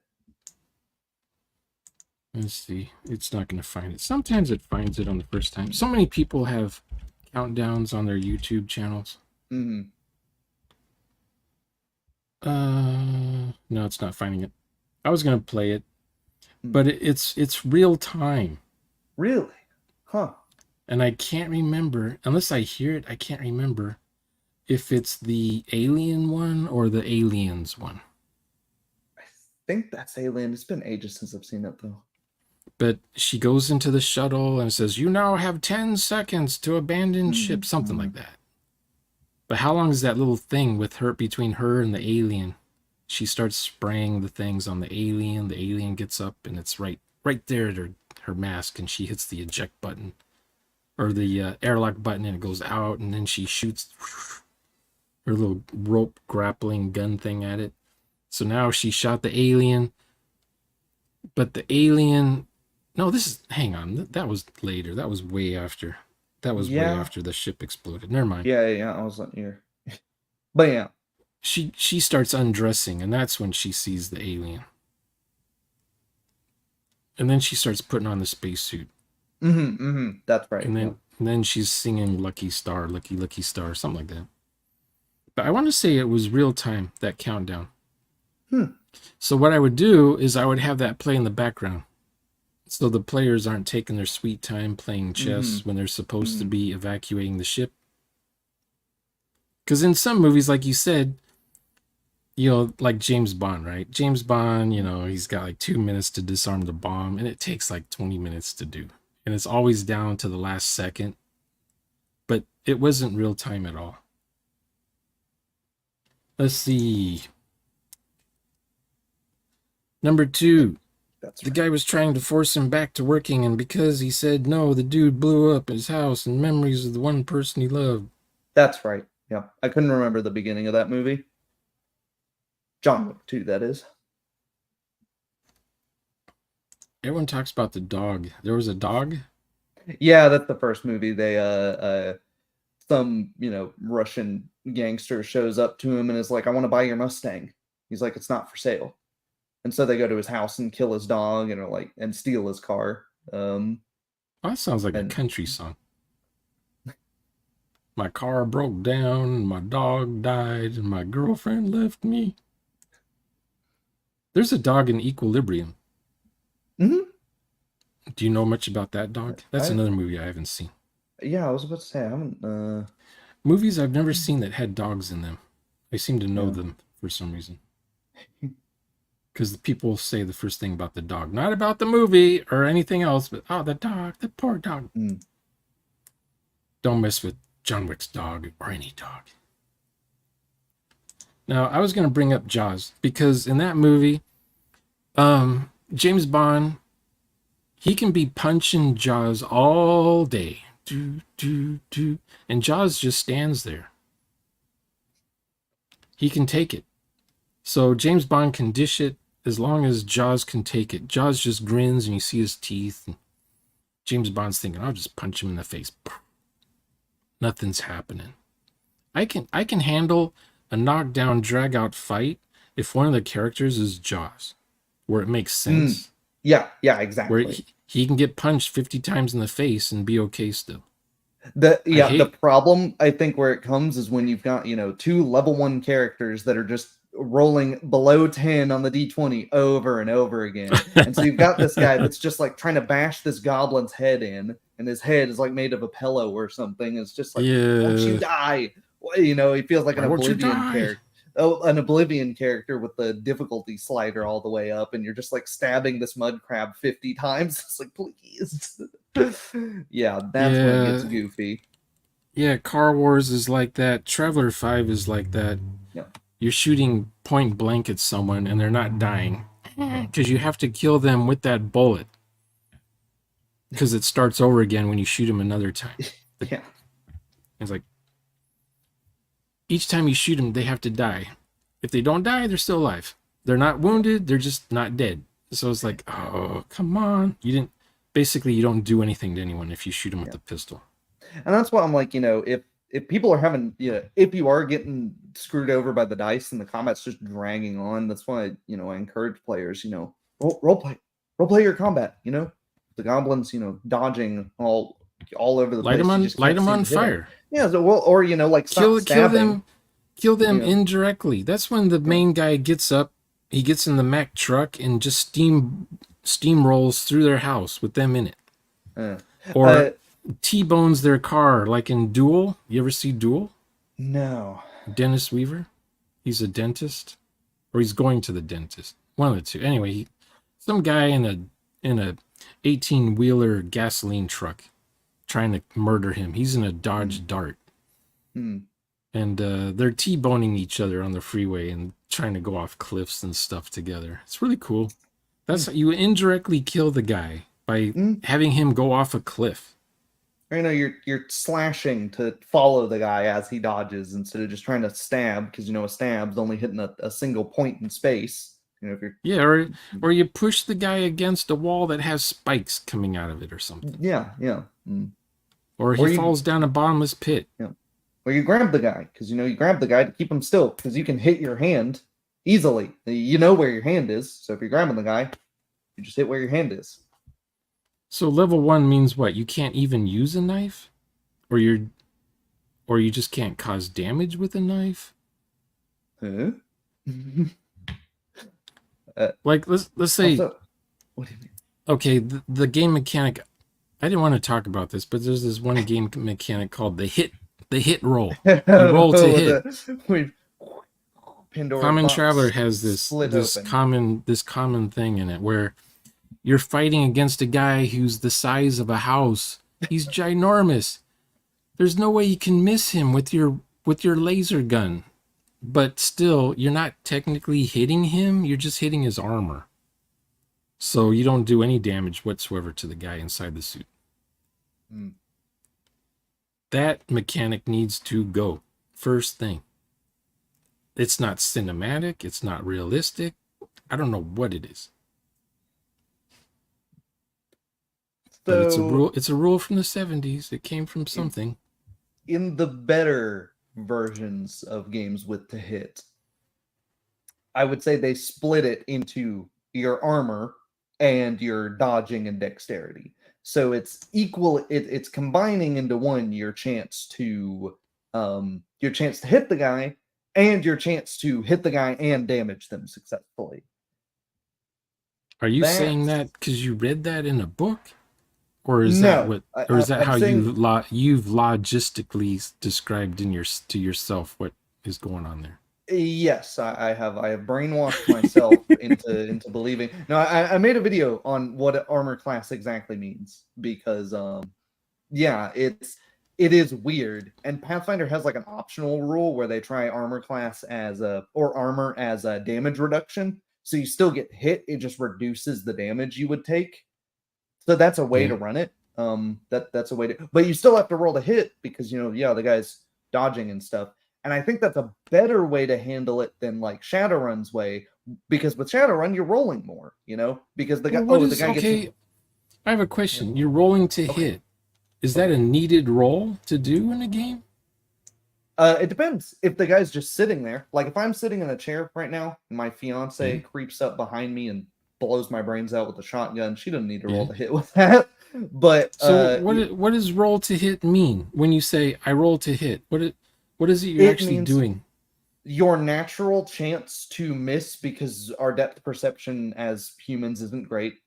We need to spend time in what Meyer, this text behind me, says is Zufek in the pre-fighting. We need to figure out, how long is our sword, how long is the reach of our opponent. We're feeling out, right? We don't know exactly how far away each other are. So it's just our natural chance to swing at a target and miss, because we didn't know how much reach we had, how far away they were. It's the natural chance to miss because they're walking around, they're moving. We hit where they were, but now they took a step back. So, we didn't end up hitting them. It's our chance for our clothes to just, get tied up in something. Hey, Nathan, nice of you to join us. It's a friend of mine. Beast able actor. Yeah. But what would you call what? Okay, but what is the to hit roll? What is that, a skill? Yeah, I would say it's your skill in combat. Yeah, it's so like third edition. Is it called the to hit skill? Well, it's framed in a really stupid way. I will give you that. I will give you that. Do you add skills to your to hit roll? In third edition, yes. Third edition 3.5 Pathfinder, you add your base attack bonus, which I treat as just that's your skill at fighting. I don't know why they don't just call it that, but that's So what you it have a is. skill, you have a skill at doing something, and then you Mhm. have this 2-hit thing that you're doing, which you Mhm. never actually good at. Well, it depends. If you're like a wizard, yeah, you're never going to be good at it. But if you're a fighter, the base attack bonus is Oh, equal to your level, so you get really good at it. So at level that's why 20, your D20 doesn't matter. that's why I prefer skill-based games, because you're rolling to see if you did the skill or not, Mhm. without any weird other math added to it, some random thing that isn't a skill being added to your roll. If that makes Well, I sense. mean, but I mean, look in like 3.5 or Pathfinder, you have your acrobatic skill. So you roll D20 plus whatever your acrobatic skill is. If you want to hit somebody, you roll D20 plus your base attack bonus. And you try to hit the guy. So isn't that just fighting skill? It still involves the 2-hit roll, right? Yeah. What if you Well, take out the 2-hit roll? are you meaning Thaco? I have no idea. But you're in a game I would be in that makes sense to me is your character has a skill Uh, at doing something, like mhm, shooting somebody, mhm. stabbing somebody, Yeah. setting someone on fire with their Mhm, brain. They roll to see if they're successful at doing that. So they're mhm, doing a skill check of some sort. mhm, Let's say they succeed. They succeed at doing the skill that they're trained for. mhm. Now you roll again to see how much damage you've caused on the person. Yep. So if they have a suit on, a powered armored suit like Tony Stark, you roll, assuming his armor soaks damage.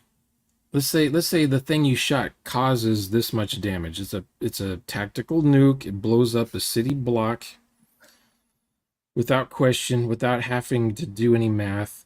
But it happened to hit Tony Stark's armor. You want to figure out, okay, how much of that little homemade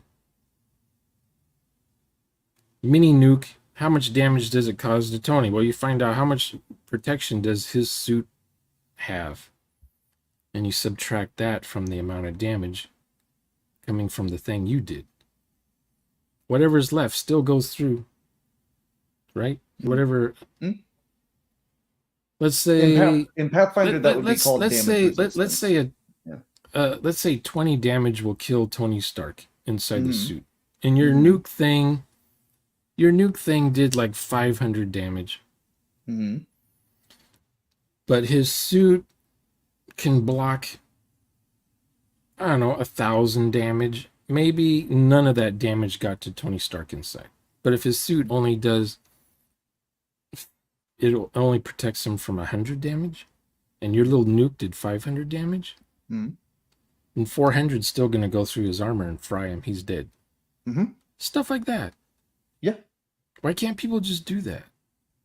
That's how Pathfinder works. What you Instead, described is how instead of Pathfinder is. instead of a 2-hit thing. Well, that is to hit. The to hit roll is just you're rolling to see if you hit. You know, But what is it based off of though? it's based on your base attack bonus, your strength, or your dexterity, whichever you want to use to attack with, and then like anything else you have. Are you flanking the dude? Are is he dropped on the floor? Is he completely unaware of you? Is he Is there a difficulty? the difficulty is his armor class. That's the difficulty you're trying to hit. See, that's not right. The difficulty should never be the guy's armor. Why? Why not? You're Well, it's always gonna look, hit his armor. it's called armor class because Gygax was too lazy I to know. change the name from his old warship games. And the reason that in the early days armor class was better to be lower was because it was like a tier of armor. It was like, oh, this is a class 0. It's a as in like a Fletcher class destroyer. But for some ungodly reason, he decided not to change armor class when he switched from naval combat games to medieval fantasy, which and now us D20 players are stuck with it 40 years later. They Well, know imagine armor imagine class. Yeah. imagine the people playing the war game, the naval war game. They're stuck with it too, because they Yeah, probably but still play that game. at least it makes sense in their game, right? Because it is, in their game, it is the armor of the ship deflecting the 120 millimeter shells that are falling on you at a however much of an angle. But when it's ported to D&D and Pathfinder, it's okay. Yeah, is the armor just stopping the blow, but also the dude's dodging. He's trying to get out of the way, Yeah. and it gives it helps. No DMs do this, or very few do, and this is what makes it suck.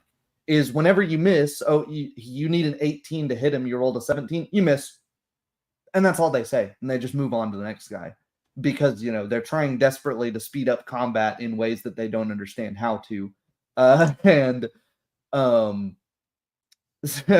what you should be saying is, you get close, but you don't quite pass their AC. That's when you're hitting the armor and you're not going through the armor. If you just totally miss, yeah, the guy just dodges. You don't even come close to hitting him. Yeah. I still don't like the 2-hit roll. I dodged that bullet in the 70s, and I kept seeing it in other people's game rules, and it's like, no. Yeah. No. So they needed like an 18 to hit you with that mechanic, and then they rolled a 12, so they just totally missed. They didn't need to bypass your armor. Okay. But you're not wearing any armor right now, so it would just be the hit. But that just seems like you're rolling for stuff just to be rolling for stuff, or it's gamey, or it's too abstract. Maybe my first train of thought is that's just too abstract. It's too abstract. I definitely agree with you. This is not written in a book anywhere. These are my own musings on what the hell does this mean in the world. Help me make this make sense. If you're watching it as a movie, what would trying to beat someone's armor class look like when you're hitting them with the sword? What would that look like? What would it look like in a movie? Have you seen? Do they film movies? Have you seen Hero with Jet Li? When it came out in the theater. Wushu, yeah, the Wushu film.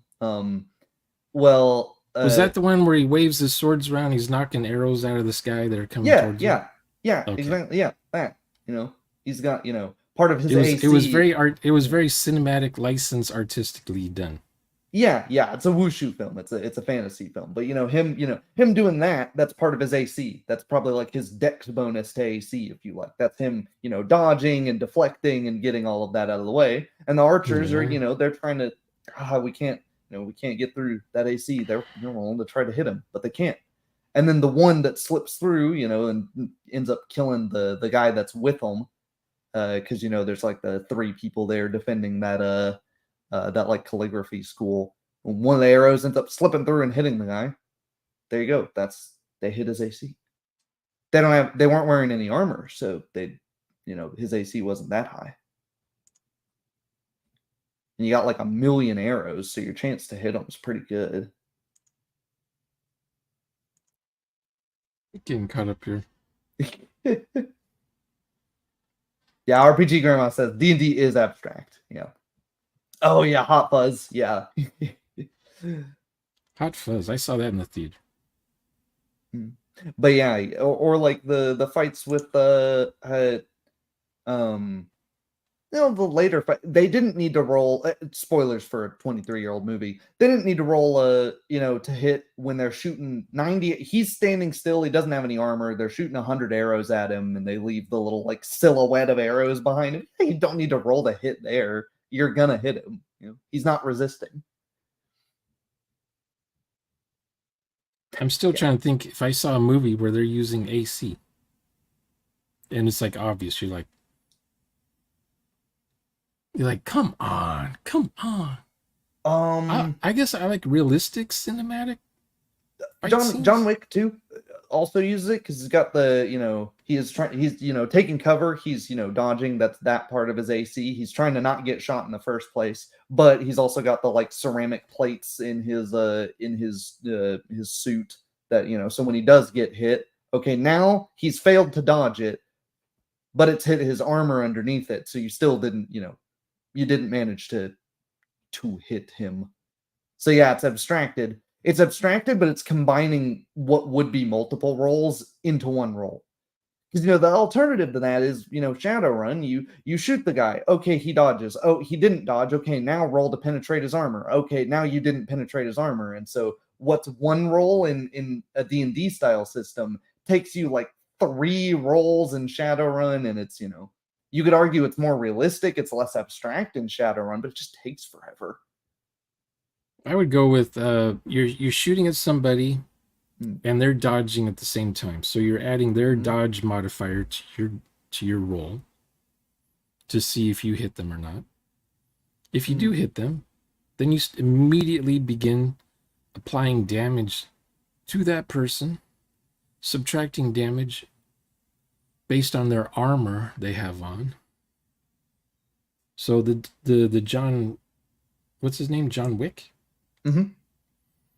He has a suit that he wears that reflects bullets or something. Well, they make him a special suit so he can go to a fancy dress party and not stand out, but it's got like these carbon ceramic inserts that are bulletproof. Okay. So basically you roll to see if you shoot the guy. He can just be standing right in front of you. You hit the guy, and then you just do the damage. Let's say a bullet does 2d6 damage, and his armor deflects 20. So you can't roll a 20 with the 2d6, so the bullets just kind of bounce off the guy. So, what about But you Pathfinder can has shoot him. rules You can for shoot him in this? the face.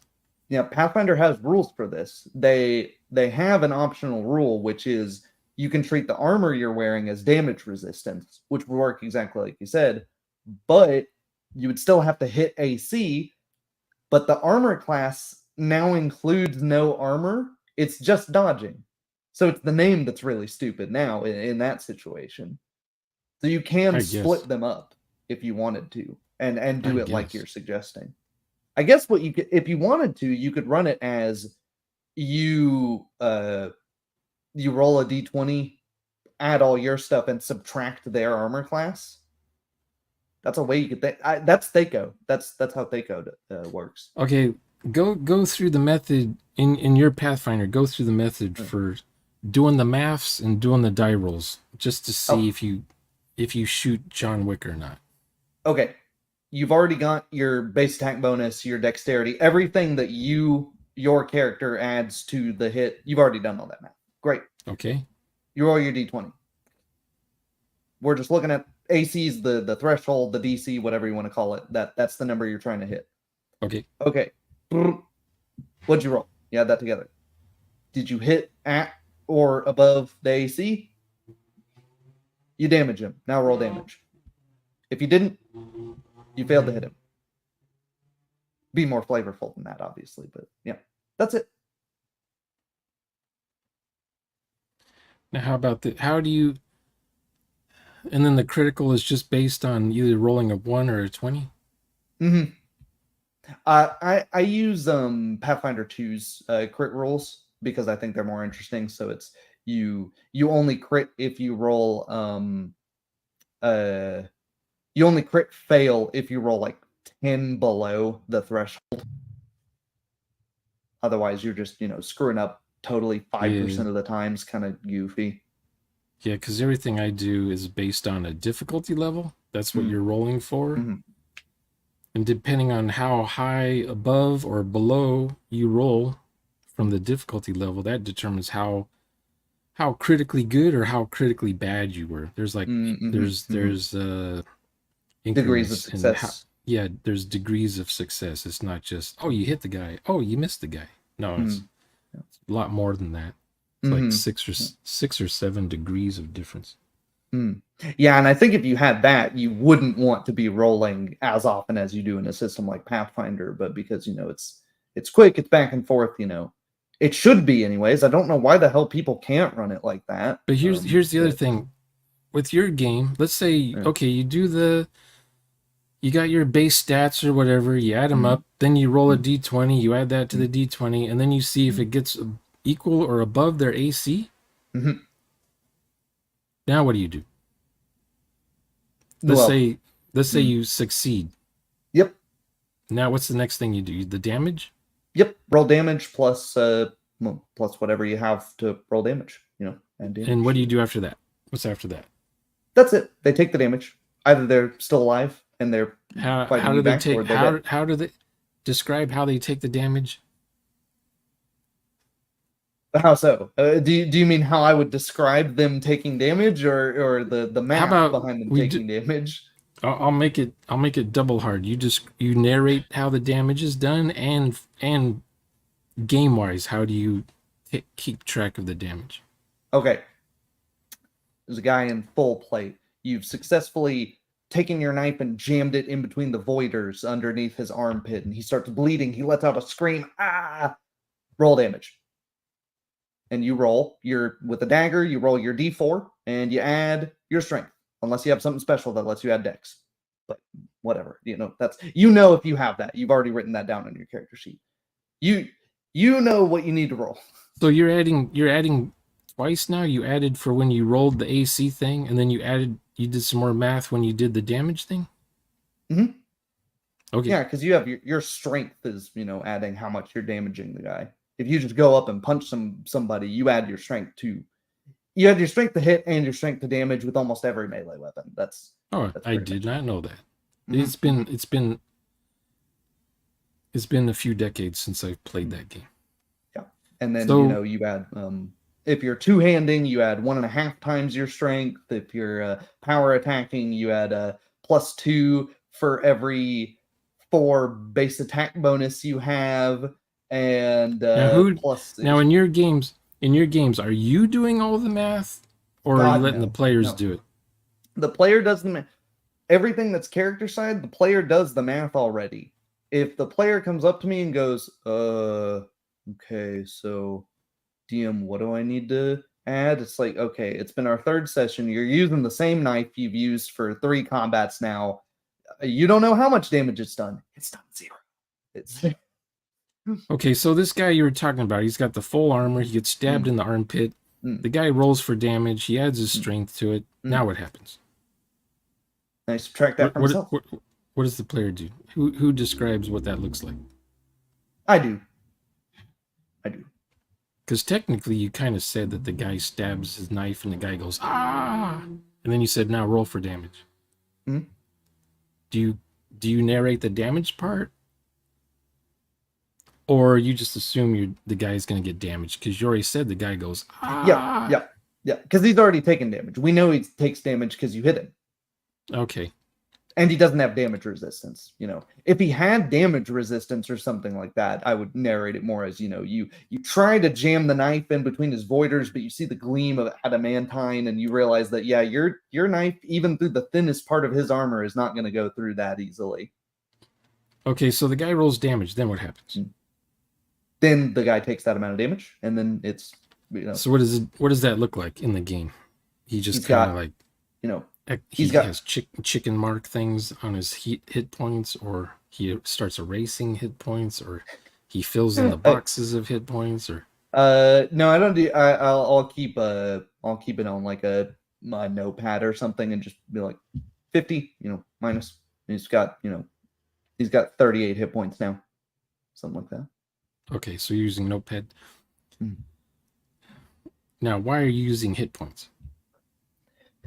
It's for a different stream. You can't bring this up yet. This is for a different stream. Oh, a different stream. Okay. Yeah. Okay, that's a good idea. We'll save it for another stream. Yeah, save that one. I don't use hit points. That's why I ask these things. I'm trying to reduce die rolls and trying to reduce maths. Yeah. I mean, but yeah, you're right. Hit point is a whole other thing. Yeah, that's a whole can of worms. Yeah, I mean, if you're trying to reduce die rolls, I would say hide, or if you're trying to reduce math, we've talked a lot about how you reduce die rolls, and it's just by giving automatic successes. Oh yeah, that's a good example. Oh, What does there's a that look human. like? What does that Mhm. look like in the movie, though? It's just a guy wearing the thing from the stove under his poncho. Yeah, so he's got that. That's if you do manage to hit him because he's dodging, then you still have to go through that armor. You might have Because me, hit him. to me, the armor is a certain amount, and the bullets cause a certain amount. And either the bullets got through it, or the bullets bounce off it. Hmm? Or does armor degrade in the game? If you keep shooting at it, it's pieces of the armor plating start coming apart. It doesn't Hackmaster. Yeah, I think it should, but then it's more math. It's more things to keep track of. It doesn't shadow Yeah, run. It doesn't it doesn't a lot of things. I think a way that you can sort of hide the math is you can do it very you've riddled this guy with bullets. There's dust clouds popping up, gun smoke. You can't see if the guy's still alive or not yet, and that's when you're doing all your math. And then yeah, smoke clears, and either they see a body or the guy's still standing. he's still standing there with doing the whistle. Yeah. Spaghetti western whistles. Why won't you die? In Traveler, I see a lot of referees, including myself. We kind of just hand wave the armor after a bit because we're thinking of it how it would look in a movie. The guy's getting shot up. Eventually it bores a hole through the plate, and then he just turns into tomato paste. And then you see the plate just fall to the ground. And there's like nothing left of the guy. There's a great scene in Gundam War in the Pocket where they do that. The guy like turns on his like beam saber in his mech. He's ready to stab it, and then the lead character, a little Gatling gun, pops out of their arm, and it's just it just shows you the scene. It doesn't show you the full cockpit, but it shows you like the guy's got like a whiskey flask in his cockpit, and that's just dangling back and forth, getting riddled full of bullet holes. It's a really cool scene. Oh, that's neat. I like that kind of animation where they have detail like that. I'll send that to you. He gets shot like 6 times and doesn't fall over. Yeah, it happens to John Wick with the vest too. Now,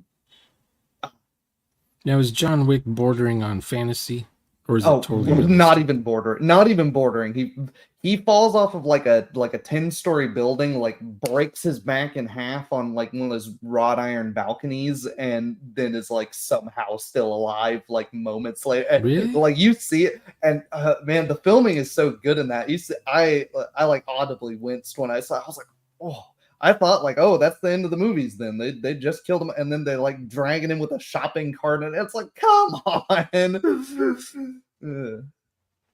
Does he heal, or is he already healed after that? An indeterminate period of time passes between the movies. Oh, I see. That's like right at the end of 3. It's like a cliffhanger thing. You don't know if he's gonna live. Yeah. But that they've already announced 4, so of course you did know that he was gonna live. But yeah, do they have a good explanation for how he lived though?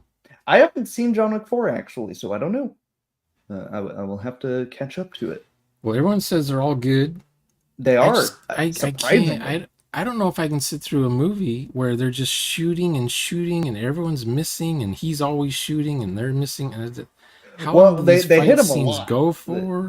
They hit him a lot, and that's part of what tones down the fantasy of it. Is he does get hit quite a bit, and his armor it's bulletproof, but they do represent that it's like, yeah, you're still getting shot. He's all bruised and banged up, and bulletproof or bullet resistant. Yeah, he's got to get a bunch of stitches. He falls off a balcony. He's like staggering through stuff. He gets stabbed. Stabbed. There's you ever see the Clint Eastwood movie called The Gauntlet? No, I haven't actually, but I know of it. Where he and this witness, he's taken the witness to a court for a trial or something. all the cops in town are trying to kill this witness. She knows too much. Anyway, so Clint Eastwood and the girl, they're in this bus going through the town, and both sides of the bus are being shot at by shotguns, machine guns, guns. All the whole bus is riddled with bullets, and they're like as low to the floorboard as they can be, so the bullets are kind of like going over them, and he just kind of like he's hitting the gas pedal with his fist, and the bus it's going up the steps of the Capitol building. By the time it gets to the top, the bus just falls apart. All the tires are flat, and they still manage to come out, and there's not any bullet mark or anything on them. It's a really cool scene. And they did that earlier in the movie where they're both in the house, and the cops surround the house with all the weapons, and they shoot the house, and the house just falls apart. And it collapses on top of them. And I guess they crawled out. They thought, oh, they're dead. And they drive off, but they're not dead. It was like, I like, oh, Clint Eastwood was also in, no, that was Bruce Dern. You ever see Black Sunday? No. Oh, yeah. That's the one with Bruce Dern, and he wants to kill the entire audience at a Super Bowl game. Yeah, I definitely haven't heard of that one. he invents this bomb that goes off, and it shoots out the pellets or whatever in a uniform pattern, so that everyone, all 80,000 people in the seats will be murdered. They'll be dead. And it's the Goodyear blimp, when it flies over the stadium, that's when it's going to shoot the bomb off that kills everybody down below. It was back in the 70s when you had Goodyear blimps showing up at Super Bowl games. Anyway, so someone's trying to stop Bruce Dern from doing this. I can't remember who the good guy was in the movie. But it was a really good setup. The way he designs the bomb, he tests it out on somebody. He has this guy go into a barn wearing a like a safety construction hat thing. Goes into the barn, the bomb goes off, and Bruce Dern goes into the barn, and there's like holes in this barn, and the holes are like, I don't know, like a quarter of an inch apart from each other. Maybe half an inch apart from each other. It's like perfect. Like whoever filmed this movie had to painstakingly drill holes into this barn. Yeah, that's the only way you'd be able to do that. Making a hole every half inch from each other. Because he's like testing the bomb to see the disperse of the pellets. And he picks up the helmet the guy had on, and it's got perfectly, it's got like 50 holes going through this helmet. Terminator has armor class. That's one I was thinking. Because sometimes they miss, and then sometimes they hit, but they don't bypass the armor. That's the same thing as missing your armor class both times. You missed your to hit. Okay, this is how you deal with the Terminator. I'll show you. Okay. You have a gun's combat skill. You can shoot guns, right? You aim your gun at the Terminator, and you shoot. You're pretty good at shooting at pieces of metal rods and rotating gizmos and thermal packs, and it's got a rib cage of a sort. You aim at its rib cage. You fire. You roll to see if you do your shooting skill or not. You hit. You succeed at your skills, so you hit the thing, obviously, right? But depending on what you shot at the Terminator, you now figure out how much damage did you cause against the Terminator or not. So the Terminator is made of what? Some tungsten steel alloy or something? Like what happened? Let's say you used a shotgun against the Terminator. It would probably, the bullets, the BB gun or whatever, it'd probably do nothing against the Terminator, right? It's like shooting a chain link fence with the shotgun. The bullets might ricochet. Maybe on a small chance, a pellet from the buckshot or whatever maybe gets lodged in a servo or a gear inside the chest of the thing. So now maybe one of its shoulder universal joints don't turn as well as it used to. But it still moves. Maybe it grinds away. like a CV boot on a car axle. The rubber seal begins to wear, and now grease is kind of going around, and now the dirt from the gravel is going inside the thing, grinding up something like that. Hmm. Maybe that could happen if you shot one of its shoulders with a shotgun. Mm-hmm. But you can hand wave that and say, oh, if the thing has 12 hit points, maybe you could take 1 hit point off the guy, off the Terminator. Something like that. In the movie, what do? He puts like a pipe bomb in the thing. He just lodges it in there. And he gets blowed up. The Terminator gets blowed up in half. And then the second one, they dunk him in the steel foundry. That was the second one? Was there like a kid John Connor in that one? Yep. Did they throw the hand in there or no? Yeah, they did. The guy ended up with the hand. Maybe that was from the first movie. Yeah. They end up with and then they realize that if they have even the hand, somebody's gonna reverse engineer it and make Skynet anyways. And so the second one, they gotta throw the whole thing in there. I've seen all those movies once, except for the last 2 movies and the series. I didn't watch the series. Sarah Connor Chronicles is actually, it's really good. I got it. I got it over there. Sarah Connor's Chronicles. Something like that. Yeah, that's good. It's in my It's in the S section of my DVDs. My brother says, "Oh, you should watch that." He told me that like 15 years ago. So I bought the DVD 15 years ago. It's still in the wrapper. Yeah, I just remember seeing it on TV and seeing good parts of it. I was like, yeah, I don't know what the hell they did in that series, but Well, I heard about the Genesis thing after number 4 with Christian Bale. After that one, I'm like, I'm done. That was the first movie I fell asleep at in theaters. And I don't know how the hell you make a Terminator movie boring, but they somehow managed it. I was watching it on the DVD. I almost fell asleep watching it on the DVD. There's an example of you know why you almost fell asleep, right? Yeah. Well, all the CG. All the endless CG that has nothing to do with anything. Endless CG, and you're imagining Christian Bale is just flailing around in a green room, and he must look ridiculous. And everything's brown. That whole movie is brown. It was released in like that mid 2000s era of we're trying to make something. Yeah, we're trying to make something gritty, put a yellow filter over it, make everything dust, but also bring us back to the original topic for a moment. I think we'll wrap up because I gotta go to the store and get dinner and whatnot. Yeah, me too. The Terminators don't get automatic successes on stuff.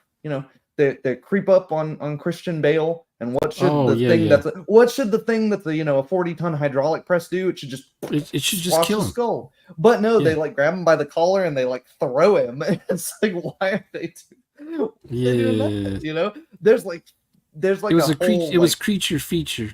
There's like a whole you can look at like a 5-minute long video that's just every moment that the Terminators in that movie had a chance to kill him and they don't. How many Terminators was in the first movie? Just the one, and it was scary as hell. Yeah, and then the second one they only had 2, and it was pretty. It was more of an action movie. You have a bunch of them, you want to show a bunch of them briefly for a second. You're just doing an info dump. This is the Earth in the future, and the world's taken over by Terminators, and you see them walking. That's it. That's all you have to show. You see them doing the thing. You see them as an army. Human skull. You see them as an army. Yeah, you fade to black, and now there's just one. So now you know what the thing can do. Just an army of one. You don't just take that, multiply by 10, and make them all stupid. They're all doing stupid things, and for some reason, none of them have weapons. Barring the that they could just crush his skull like a grape. They none of them have weapons for some reason, and they could have fixed this by like, why does he in the movie, he's dealing with these Terminators and he's got like, that's all he's got. And it's like, this is Yeah. not gonna But it was you a could make it, reboot. It was a yeah, reboot / alternate hit for prequel, yeah, whatever. It's like, so they thing. had, Yeah. plus IPs tend to have the problem of degradation where each sequel has to be 25% different than the previous movie. Otherwise, you got to pay royalties to everyone who made the first fucking movie. So you change it 25%, and that's considered an original movie. Yeah. You Yep. don't owe the It's original fair creators use. anything. Yeah. So if you use the music, or you use some special effect, or you use some story idea created thing, you don't have to pay that person. And each movie gets dumbed down, and you're paying less and less to some new kid, some intern who wrote a screenplay for a sequel. Let's use that. So we don't have to pay this guy, Harlan Ellison, who sued us the first time.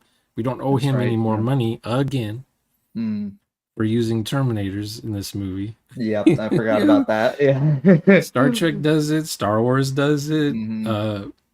Avengers did it. It's like every movie kind of get dumbed down. It became its own thing. I liked it that Tony Stark was super funny. He was a comedian. But every Marvel character then had to be the same personality as Tony Stark. Quippy, like all of them had. Just, it was supposed to be just Peter Parker that did the quips. Yeah, and Spider-Man, I was just about to say, the one character that's supposed to be funny, he's like the least funny, whiniest, like, they totally butchered his character. I don't, he got rebooted because Tobey Maguire or something. He did the Spider-Man correctly according to Sony, but now this Tom guy, he's got to change him. Oh, give him the Iron Man made spider suit, so just so he's different. He has to be different. Start changing the names of the movies: Home Alone, Homecoming, Home whatever, Home Pride, whatever. Keep changing it. The Vulture, the other thing. Put Batman in there. Who knows? Do the multi thing. Do the multi thing. You've totally jumped the shark. Anyway, I gotta go. You have to go. Yep. Well, that was fun. That was.